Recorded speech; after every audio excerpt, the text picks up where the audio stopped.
होने बैठो होने देख के होने लोग बा हम तो रोजे देखता नहीं होने देखावे के बा एगो लड़की के बियाह जान जाए के बाकी कौन गीत होता बड़ा कम एज में भइल बा तनी अपन भूमिका बांध आह भिखारी भैया तनी छेड़त रहो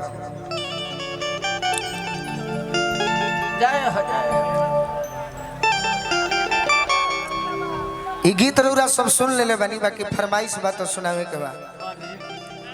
बड़ा कम एज में बियाह भइल बा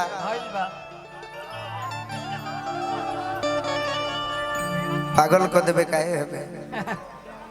पागल करबू 1 जून के वोट मारे के बा हेबे मत मारा जाए हमरा से तारा में वोट चल जाई तो विजयी हो जेबू बिना कमे खर्चा में तार प्रशंसक आइल बड़े आरा जिला से सज्जित सरकार जी बहुत तार फैन है हो जब बैठल बड़े बहुत फैन लड़की के बियाह भइल बा कम एज में बियाह हो जाला अगर प्रेम ना होखे तो लड़की फांसी लगावे पर बेचैन हो जाली सब लड़को कहले सकिना बियाह करेबो हो लड़की से तो जहर खा के मर जाई बाकी लड़की कितना सुंदर भी है व्यवहार पे कि थावे वाली माई से कहती है प्रभु जी से कहती है का कहती है वह कहती है जौन रुआ भिखारी भी बजा दे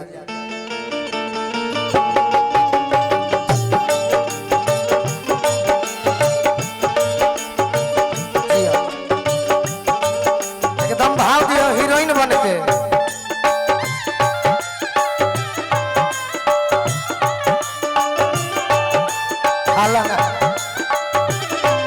तैयारी में रहो एकदम हीरोइन बन के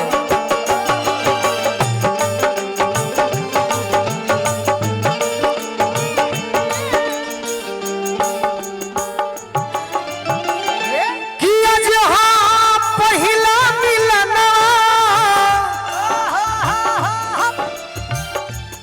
चाहो देखो ये गीत सैकड़ों बार भइल बा यूट्यूब वाला भाई लोग चढ़ौले बा लेकिन आज ये गीत के तू नया कर सकत रु कैसे अपन भाव से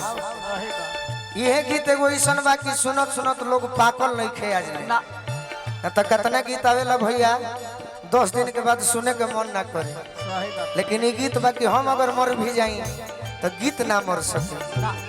तो तू गीत के नया करबू कैसे है ना देखो अपन एक्टिंग करके जितना ये गांव में भाई लोग आइल बा जितना गार्जियन मुखिया जी आइल बानी प्रमुख जी आइल बानी सब लोग तहरा के अगर चंदा कर देवे 5500 रुपया एगो फिल्म बन जाई गोलू राजा के हीरोइन बनबू तो गीत के नया कर देबू अपना भाव से कि आज हम पहिला मिलना मिलल सजनी के सजना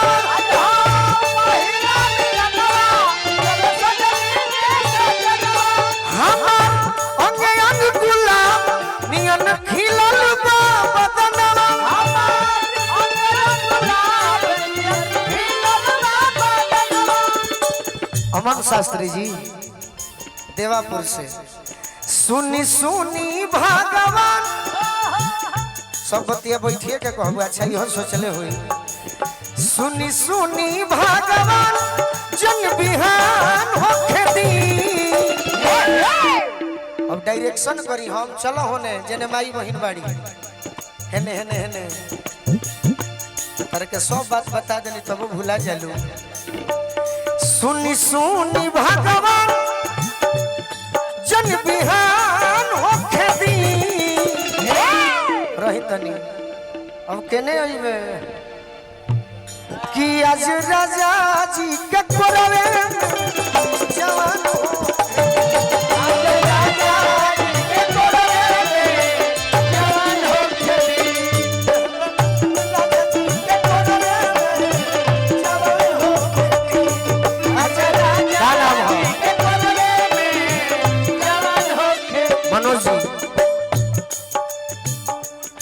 मुकुल मिलर जी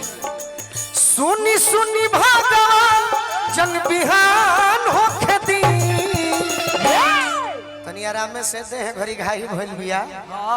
अरे कि आज राजा जी के कोरवे में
हमारा दीपू जी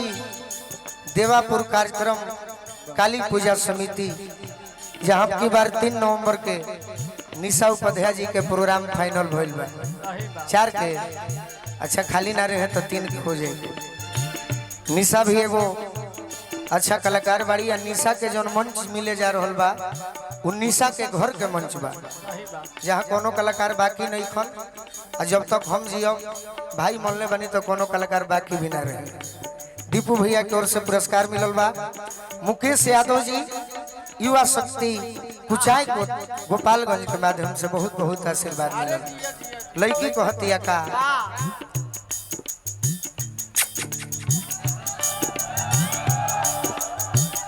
राजा जी के ओठ जब बसती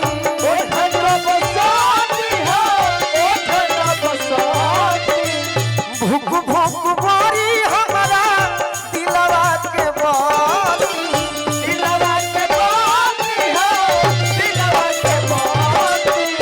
मुस्कान है ने आवा भूख भूख बारी हमारा दिलवा के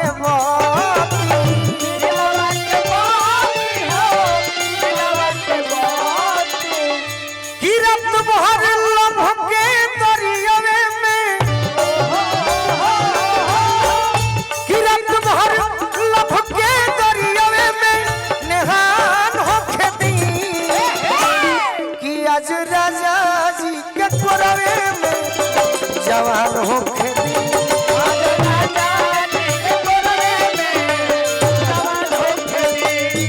आज राजा जी के कोरवे में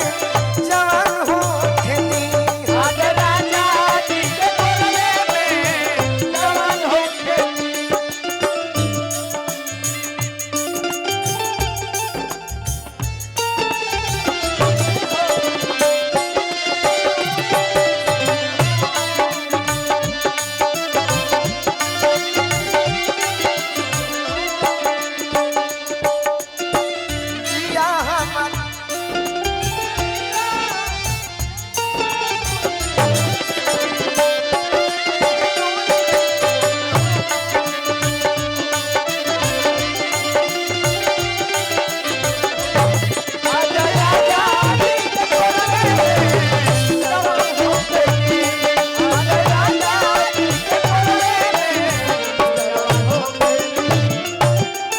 बड़ी खुशी के बात भाई गो युवा खातिर बिहार के सबसे कम उम्र के प्रमुख बानी भैया हमारा विश्वजीत यादव जी प्रखंड प्रमुख उचका गांव के माध्यम से बहुत बहुत हमरा के आशीर्वाद दिले बनी। माई थावे वाली के कृपा से पद प्रतिष्ठा और जीवन भर बरकरार रहो यह माई से प्रार्थना करो। लड़की को हतिया का रोआ गनगनाई पिया गोरा जब उठाई है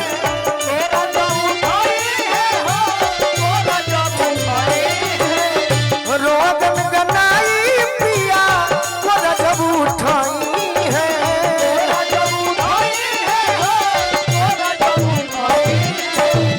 ठाकुर मनोज हमरो जियरा जुड़ाई है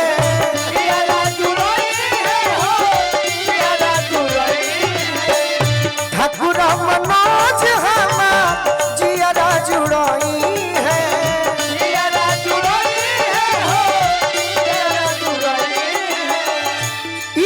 बोलू राजा के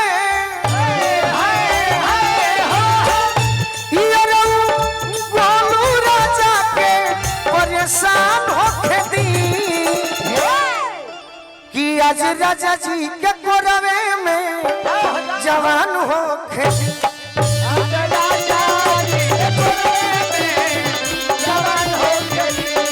यहाँ पे राजा जी के गोदिए में जवान होके दी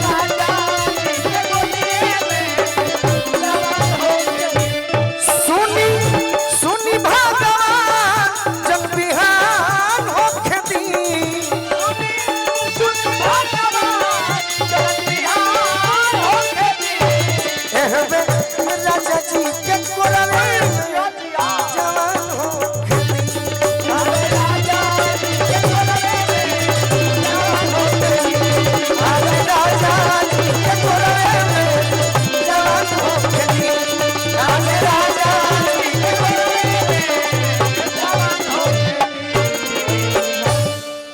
एकरा बाद एजा से हम गई रही ते